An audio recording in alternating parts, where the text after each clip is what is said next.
할렐루야. 좋으신 하나님을 찬양합니다. 여러분 모두를 예수님으로 축복합니다. 오늘로 여호와일의 날, 하나님과 동행하는 말씀 가운데 거하고 은혜를 사모하는 귀한 날 되기를 사모하며 축원드립니다. 자, 오늘은 잠언 28장 23절로 25절 말씀입니다. 기도하겠습니다. 영광과 감사와 찬송이 우리 하나님께 있습니다. 온 마음으로 하나님을 사랑하며 말씀을 흠모합니다.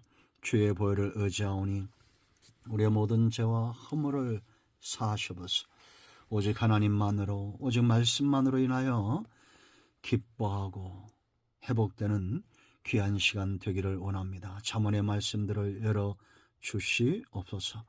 종을 낮추시고 겸손하게 하시고 오직 말씀의 도구만 되기를 원합니다. 종의 눈과 귀와 마음을 사용하여 주시며 사모하는 모든 영혼들이 응답받는 귀한 시간 되게 하옵소서. 오늘도 하나님께서 함께 하심을 사모합니다. 예수님의 이름으로 기도합니다. 아멘. 23절입니다. 사람을 경책하는 자는 혀로 아첨하는 자보다 나중에 더욱 사랑을 받느니라. 부모의 물건을 도둑질하고서도 죄가 아니라 하는 자는 멸망받게 하는 자의 동류니라.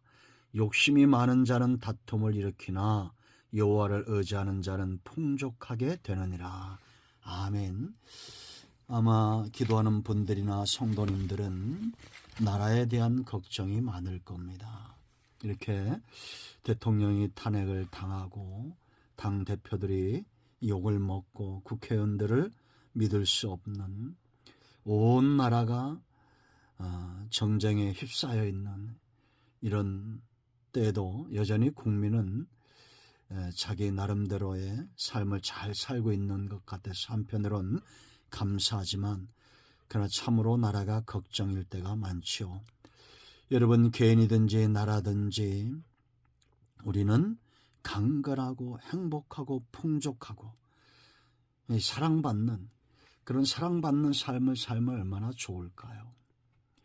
단지 물질만 풍요로운 것이 아니라, 권력만 가진 것이 아니라 사랑받는 사람들, 그런 대통령, 그런 야당 대표, 그런 정치인들, 또한 저와 여러분도 누군가의 이렇게 사랑스러운 존재가 되면 얼마나 좋겠습니까? 그러기 위해서 여러분 꼭 필요한 것이 있습니다. 이 나라에 꼭 필요한 것이 뭘까요? 그 첫 번째는 바른 말 하는 사람들이 있어야 됩니다.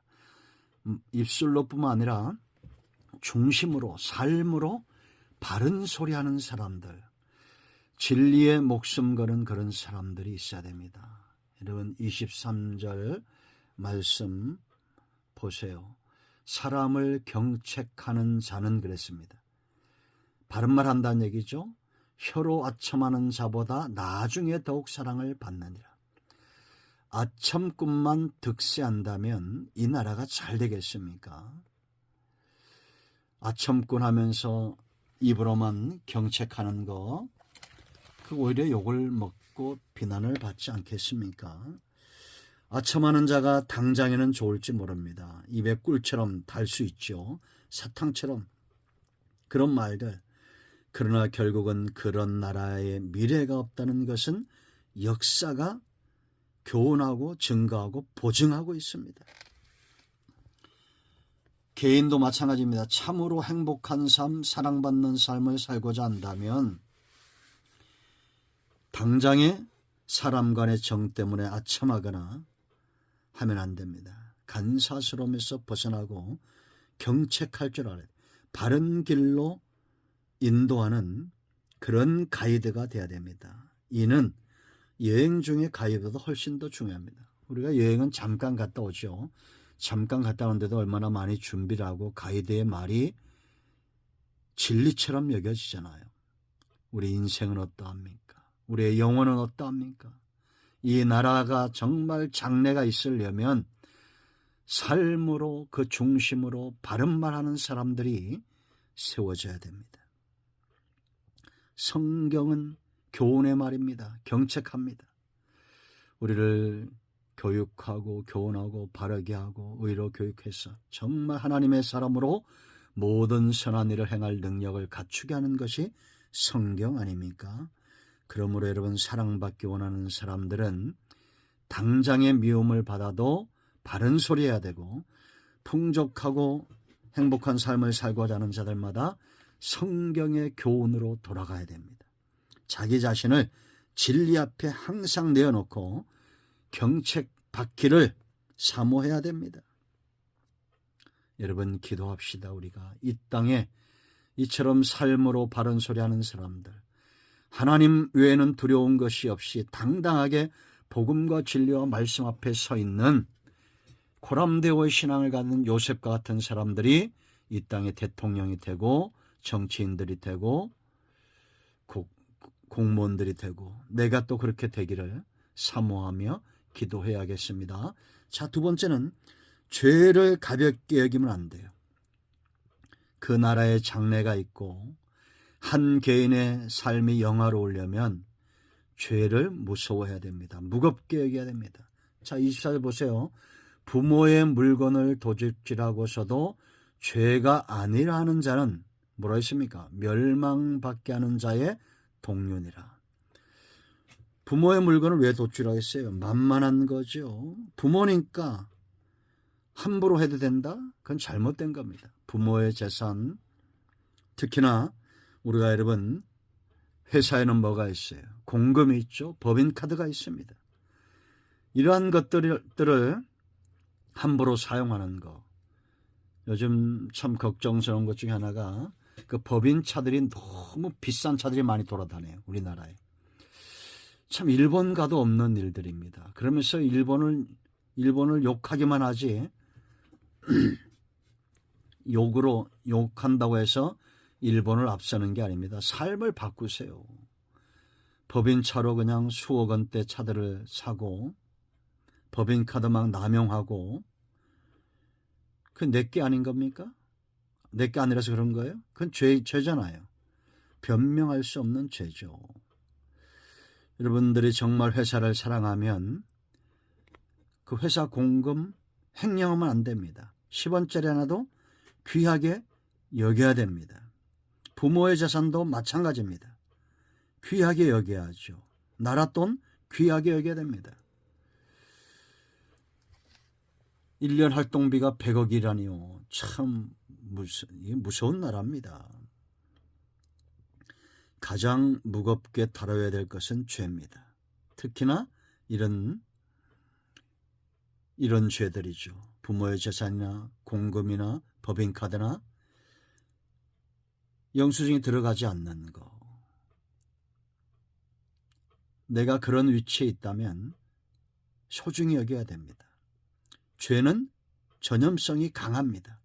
선임이 그렇게 하면 후임도 그렇게 하게 되어 있어요. 이 저주를 끊어내야 됩니다. 그러므로 여러분, 우리는 내가 있는 곳에 죄가 모양이라도 없이 하도록, 죄는 곰팡이와 같습니다. 누룩과 같습니다. 경계해야 됩니다. 닦아내야 됩니다. 탐욕을 목욕하듯 씻어내야 됩니다. 탐심이 있는 곳에 죄가 싹틉니다. 죄의 온상은 탐심입니다. 욕심. 자, 세 번째, 여러분, 우리가 어떤 나라, 어떤 개인, 어떤 가정 행복하고 정말 풍요로울까요? 하나님을 두려워할 줄 알고 의지하는 자입니다. 25절 보세요. 욕심이 많은 자는 다툼을 일으키나 여호와를 의지하는 자는 풍족하게 되느니라. 참으로 그렇지 않습니까? 하나님을 의지하는 삶과 하나 될 수 없는 게 있어요. 그건 바로 탐심, 욕심입니다. 욕심을 품고 하나님을 의지할 수 없어요. 욕심이 있는 곳에 다툼이 일어나고 있음을 우리 눈으로 봅니다. 아니, 지금 대통령 되겠다고 나오시는 분들이 지지율이 10%도 안 됩니다. 그런 분들 왜 나올까요? 지금 있는 자리도 제가 볼 땐 충분히 좋은 자리인데 그 다 내팽개치고 나오겠다는 겁니다. 누가 그러더라고요. 국회의원 나가는 사람은 자기가 꼭 될 줄 안다고. 그거는 잘못된 거죠. 욕심입니다. 욕심이 있는 곳에 다툼이 있어요. 왜 여당 야당 싸울 거예요? 가만히 보면 나라 살림 백성을 걱정하는 것 같지 않습니다. 자신들의 욕심, 당 욕심. 그러나 여러분, 여호와를 의지하는 자는 풍족한 나라 만듭니다. 그 사람이 사본합반의 요셉 보세요. 요셉 때문에 그 나라가 풍족하고 다윗 때문에 그 나라가 풍족하고. 그러므로 우리는 기도해야 됩니다. 이 나라 이 백성 가운데 이런 하나님을 두려워하고 하나님을 의지하는 사람, 사랑받는 사람, 죄를 무겁게 여기는 사람들이 세워지도록 기도해야 되겠습니다. 기도합니다. 예수님의 이름을 의지하기도 합니다. 이 말씀대로 되게 하여 주시옵소서. 우리 가운데 마음이 상한 자, 병든 자 치유하시고 회복시켜 주시며 이 나라의 민족 가운데 하나님을 두려워하고 진리 가운데 서 있는 이들이 세워지게 하옵소서. 예수님의 이름으로 사모하며 기도합니다. 아멘. 할렐루야. 응답이 오늘도 우리 가운데 임하였습니다. 아멘.